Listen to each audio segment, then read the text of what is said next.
tot, us voldríem fer una breu introducció sobre la magnitud de la pressió i sobre el principi de Pascal, un científic francès del segle XVII. Va dir que l'increment de pressió aplicat a la superfície d'un líquid contingut en un recipient indeformable es transmet amb el mateix valor a cada una de les parts del recipient.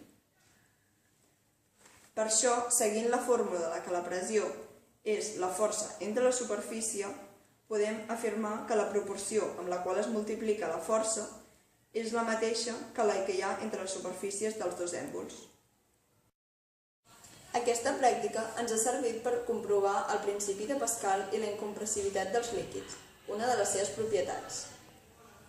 Per dur-la a terme hem necessitat aigua, dues xeringues, una de 5 mil·lilitres i l'altra de 10 mil·lilitres, un petit tub, dues abraçadores i una pesa.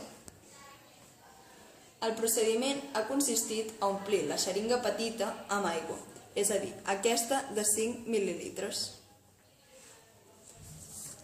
I al tub posar-li dues abraçadores, una a cada extrem perquè tanqui millor.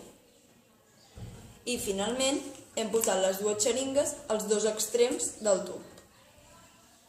A Pascal també podem fer moure objectes, però quin dels dos èmbols farà més força? Doncs segurament podem pensar que farà més força l'èmbol que té més superfície, però quan ho comprovem trobem que guanya el menor. Això passa perquè quan exercim una força sobre l'èmbol petit, és a dir, el que té menys superfície, s'aconsegueix una força major. I quan més petita sigui la superfície de l'èmbol, es farà una força més gran. Us explicarem les comprovacions i conclusions que hem extret. Al realitzar una força sobre qualsevol de les dues xeringues, aconseguim empènyer l'èmbol de l'altra xeringa, gràcies al principi de Pascal.